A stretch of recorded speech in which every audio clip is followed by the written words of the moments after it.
Welcome, friends, to another edition of Economic Update, a weekly program devoted to the economic dimensions of our lives: jobs, debts, incomes, our own and those of our children. I'm your host, Richard Wolff. This time of year, the July 4th holiday is on people's minds. And I wanted to start with that because it allows us an insight into economic problems we're facing now. Independence back in the end of the 18th century was on Americans' minds. They were angry, frankly, about the reality of being governed by George III, King of England. They didn't like, and they were very clear about this, that he, the king, had all kinds of power and authority over them, and they had none over him.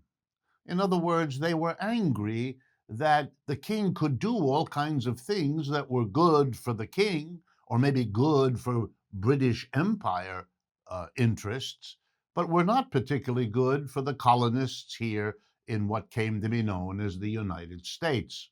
It got so difficult, it got so tense that the Americans, so called, decided to revolt, to break away in a violent revolution against the established authority of King George III. And as you all know, we celebrate the War of Independence that made the United States free. And notice, we did not establish another king to replace George III, having become independent of him. No, we did something very different. No king. We didn't want that anymore. We didn't want anyone in political authority to have power over the rest of us without some reverse power to kind of make it more, dare I say, democratic. Well, why am I talking about this? Because in our economic system, we have situations quite like what we didn't tolerate back in 1776. And I want to raise the question with all of you as to why exactly we tolerate it now. And so I'm going to do that around two topics that are on people's minds here in the United States today. One of them is inflation, the rising of prices generally across the board in the goods and services we all depend on. And the second one is what has been called a labor shortage, the problem of jobs and people looking for jobs. And that's what I'm going to talk about in the second half of today's program. So let's turn to inflation. And let's start simply because this is one of those topics that people tend to shy away from, to be intimidated by a little bit. But there's no need. It's a very simple story. In capitalism, we give to a certain group of people, quite, by the way, a small minority, the power to determine prices, the prices to be charged for a shirt, for a bag of potato chips, for a software program, for whatever it is. The price is set by the owner or the board of directors, if it's a corporation, of capitalist enterprises. A free enterprise system means that the employer is free to set the prices that he or she wants. And what do they do with that freedom? Well, you know the answer, even if you've never gone to business school. You know that the employer, the producer, the owner, the entrepreneur, the capitalist sets the price that will get for him or her the greatest profit. That's what they're in business to get, and that's how they decide what to do with prices. Of course, they have to be careful. They can't just raise the price astronomically because obviously in our system, the higher the price, the fewer the people who can afford to buy it. And you'd be shooting yourself in the foot if you raised the price so far that there were only very few people left to pay, and then you'd lose in foregone sales what you had hoped to gain by raising the price. So, what every capitalist understands is you push that price as high as you can, just to that point where pushing it any higher would be bad for profits because of the number of people who couldn't buy it anymore. And that's when you stop. But notice in my story that the capitalist is setting the price based on one thing he or she is focused on: profits. It is not in our capitalist system the obligation or the responsibility of the employer to worry about the consequences of whatever prices he sets or she sets. And that's where they become like King George III, who set all kinds of prices. For example, the famous tax on tea that led those colonists in Boston to have that first Boston Tea Party, throwing the tea into the harbor in protest because what the king was doing by taxing the tea was good for the king, but was awful for the city of Boston's merchants and the people dependent on them. Well, when capitalists raise their prices, they are not responsible any more than George III was for what happened, for the suffering that I'm going to show you, for the social consequences I'm going to sketch for you when prices go up. Here we go. When they go up, poor people, and that's the way capitalism always works, are hurt the most because the minute the price goes up, they can't pay for it. That's what poor means.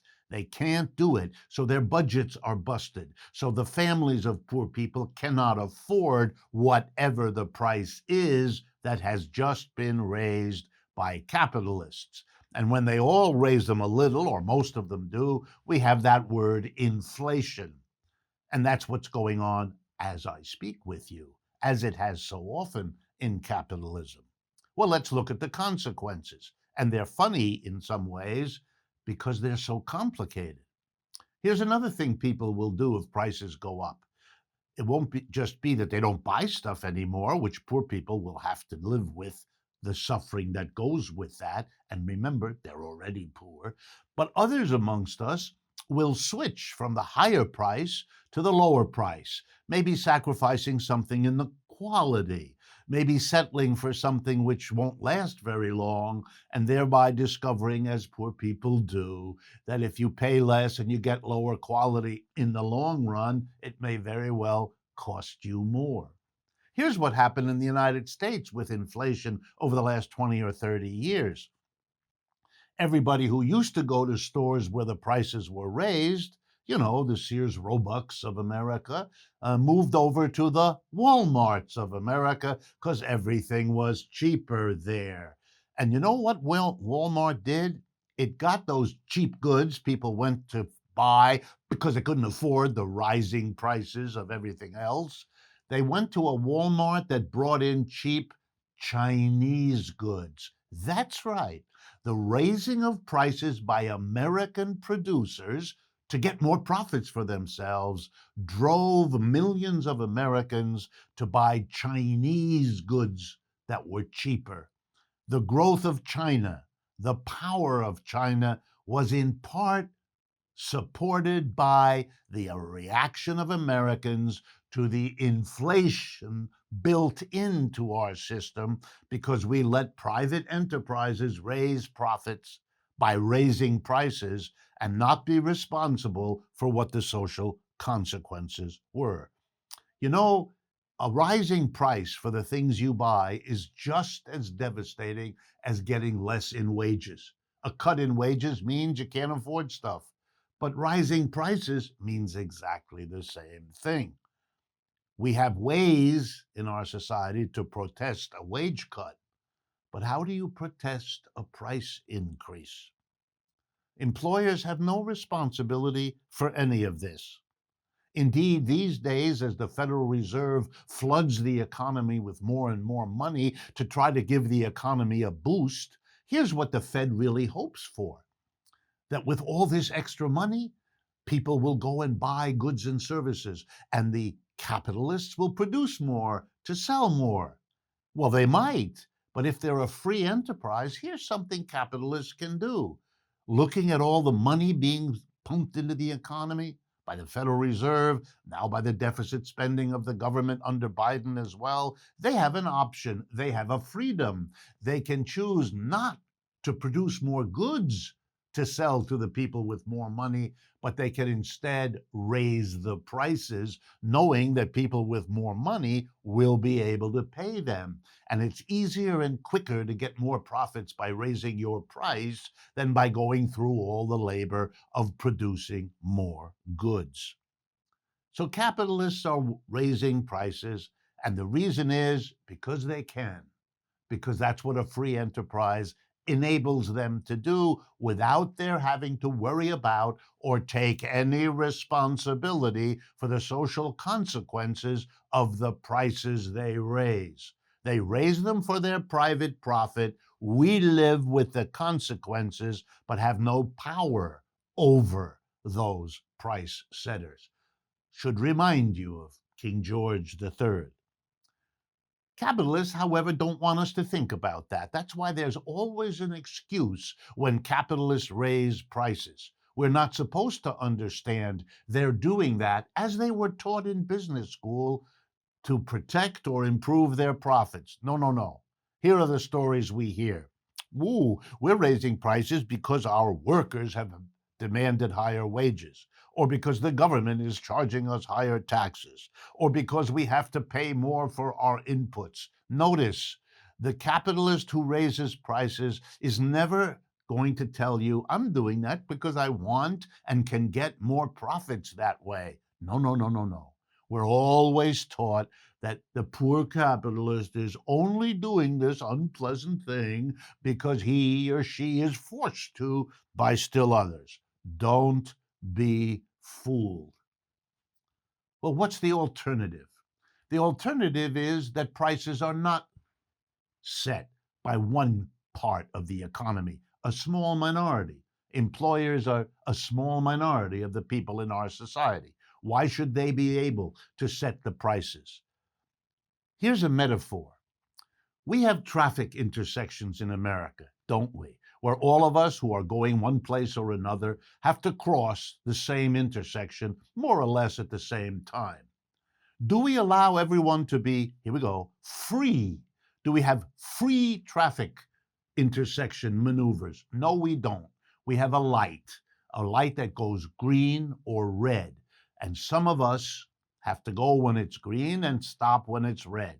And that's because it's better for all of us to limit the freedom of all of us, because we all have to get to where we're going. We all have to be alive when we get there. And it would be chaos and deeply unfair to let everybody go zooming through that intersection without rules limiting our freedom.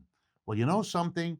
Going to work is just like going to an intersection. There has to be a shared power and responsibility, not only over what the wages are, but what the prices are. We all have to live with the consequences of price setting. We shouldn't have a minority free to do it in its own self interest.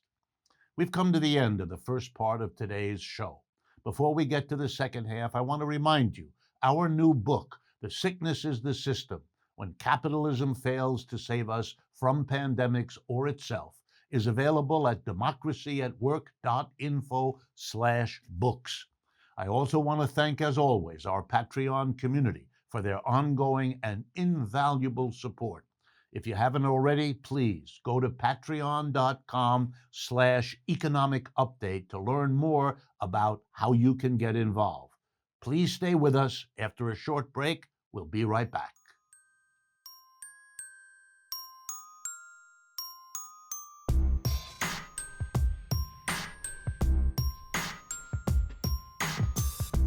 Welcome back, friends, to the second half of today's economic update. In the first half, I tried to show how an inflation works as a way for a minority, capitalist employers, to dictate economic suffering to the mass of people, the employees, how they do it, when they do it, why they do it, and what excuses they give for something that is fundamentally about securing or enhancing the private profits they're in business to get. Today, I want to look in this second half at a similar maneuver by employers, but not around prices, around the hiring of workers, or what you might call the price of the labor power that they buy from the working class. So let's begin with a very clear understanding of where we are right as we're speaking. Employers across the United States, and indeed across the capitalist world, want, understandably, to recoup the losses that they suffered, the missed profits they never got during the last year and a half, the year of a global capitalist crash and the year of a global viral pandemic. Hard time was had by employers who could not, in many cases, and there are some important exceptions, keep their people working and get the profits out of their employees that they normally do. That's a reality. And here's what they have decided to try to do. They're going to try to get workers to come back, to resume production, to resume generating the profits with their working employees. But they're doing something else as well. As we saw in the first half, they're raising their prices. They're doing that because they can. It's in their hands to determine what the price is of the goods and services they sell. They see the Federal Reserve and other central banks pumping more money into the economy so people will have the money with which to pay more for the goods and services they buy. They see the federal government, for example, under Mr. Biden, like Mr. Trump, pumping more money in than they're pulling out in taxes. That's what deficits mean when the government spends more. And that's going to increase purchasing power in the population. So when capitalists see that kind of thing, they have a choice to make. And please notice it's their choice. They can respond to the extra money in the economy. They can respond to the extra spending by the government by saying to themselves, wow, there's more purchasing power. There are more people out there with more money in their pocket. Let's order more goods from the companies that supply us in the stores where we are and so forth, in the malls where we are, because we'll be able to sell more. And that's, of course, what people at the Federal Reserve and the government want. Because if what the businesses decide is to sell more stuff to soak up the extra purchasing power, that means more jobs for people producing that stuff. But I told you capitalists have a choice, and here it is. They can respond to the extra money in the economy. Whether it comes from the Federal Reserve or the US Treasury really doesn't matter. They can respond not by ordering more goods and selling more, but instead doing nothing of the sort, simply raising the price of what they already have to sell. And that's a lot easier. There's more profit in it because the costs of doing that are virtually zero. You just raise the price. It cost $40 before, now it costs 50. It cost 10 cents before, now it costs 15, and so on. And so that's what they're doing. They're raising the prices. We talked about that in the first half. I want to look at now a second question. Some extra hiring is going to be done in this recovery, no question.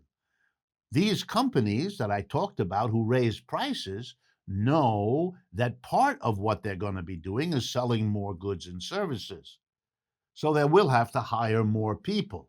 As restaurants open, they'll need more people. As health centers expand and resume functioning, they'll have to hire more people, and so on. So now the question for them becomes, what do we have to pay the people we're bringing back to work? And here comes the problem. It turns out that it wasn't just employers who suffered during the last 15 months or so of economic downturn and COVID. So did the mass of workers, and they are much, much larger in number. Here's a statistic just to give you an idea. 82 million Americans at some point or other in the last year and a half filed for unemployment insurance. Some were only unemployed a few weeks, some were unemployed the entire 15, 16, 17 months. 82 million. That's an awful lot of people. And when you're unemployed, short or long, you use up any savings you had. You maybe need to lean on your relatives, your family, your friends, your community. It's rough.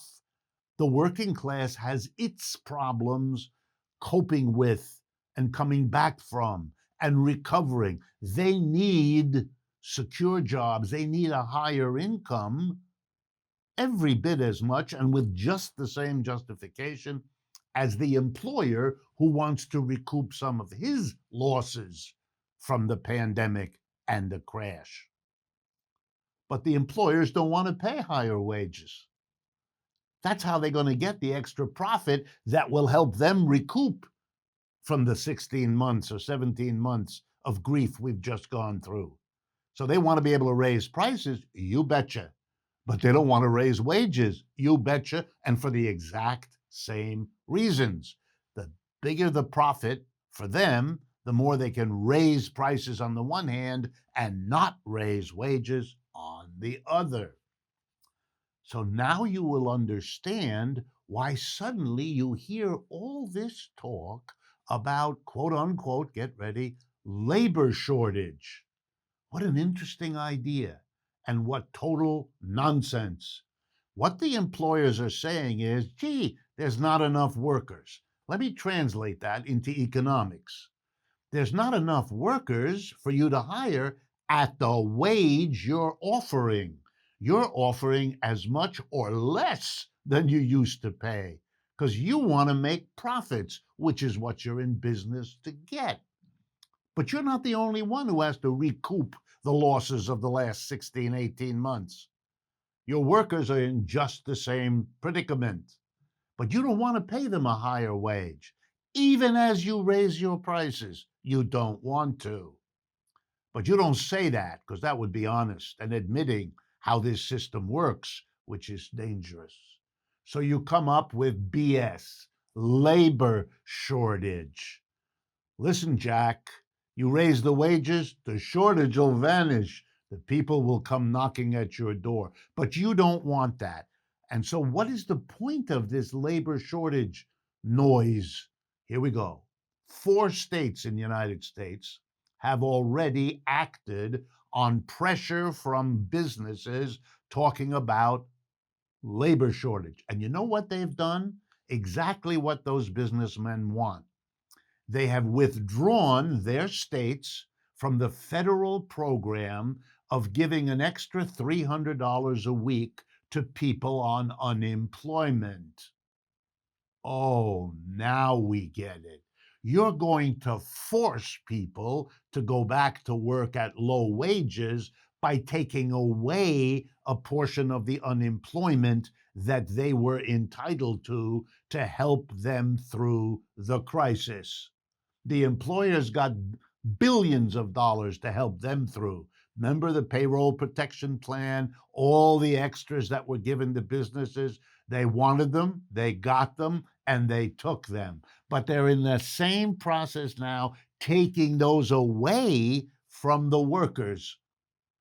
The businesses got millions. The workers got a few $100s extra a week for a limited number of weeks. But who cares in the capitalist system? The employer is taking away the extra for unemployed workers, making them so desperate with those $300 gone in the 4 states that have already done it, and other states typically run by Republicans moving in that direction. You are forcing workers to accept much lower wages than they need to cope with the suffering they just went through. What kind of a society gets through a cataclysmic crisis with somewhere between 500,000 and 1 million dead fellow citizens, responds by squeezing the mass of the working class to force them back to work. And by the way, you're going to see more of this. It isn't just taking away the $300 of extra for the unemployed. You're going to see restrictions on who's qualified for any unemployment. You're going to see problems with little self-employed businesses to force those people to give up their little business and go back to work at the low wages. You're worsening the inequality. You're going to see a reopening to immigrants in the hope that they will come in and work gratefully at the lower wages, which will force the general level of wages down. I mean, we will see every effort made to coerce this system to maximize the profits of the minority of our people who live off profit at the expense of the majority of the people who work for a living producing the profits for the minority. And all of this happens quietly, below the surface. All the noise on TV, on the social media, about this program that the Biden administration is going to start. And I don't want to take away, given what the Trump administration did, Biden's way better, no question, for the mass of people. But he's dabbling around the edges.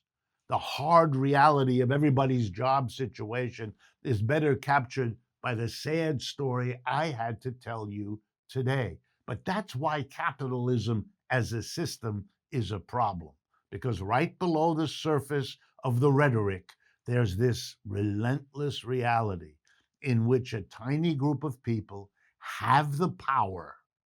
That's how our system works, to set the prices, to use the profits they gather in their hands to, how shall I say, persuade the politicians so that they can force the workers to come back to work without the wage increases that what we just went through should have entitled them to. I'm a critic of capitalism. You know that. But I'm not a critic out of some abstract ideological commitment.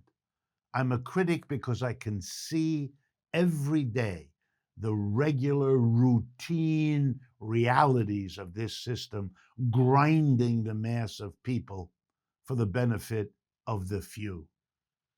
And I actually take seriously that part of the motivation for what this country did when it was born as an independent country, to break away from another system in which a tiny group of people, King George III and the court of the King of England, were telling all of us in this country what to do and how to do it and when to do it, and squeezing us as they did with that tea tax that our fellow citizens in Boston opposed.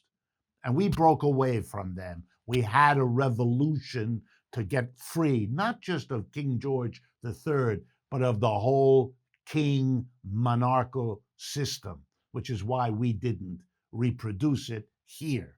Our independence was won from a system, a feudal system with a king on top that we didn't want to live under. There's a lot of message there, and it applies to our situation in capitalism in the United States right now. Thank you for your attention. Thank you for watching and listening to this program. And I look forward to speaking with you again next week.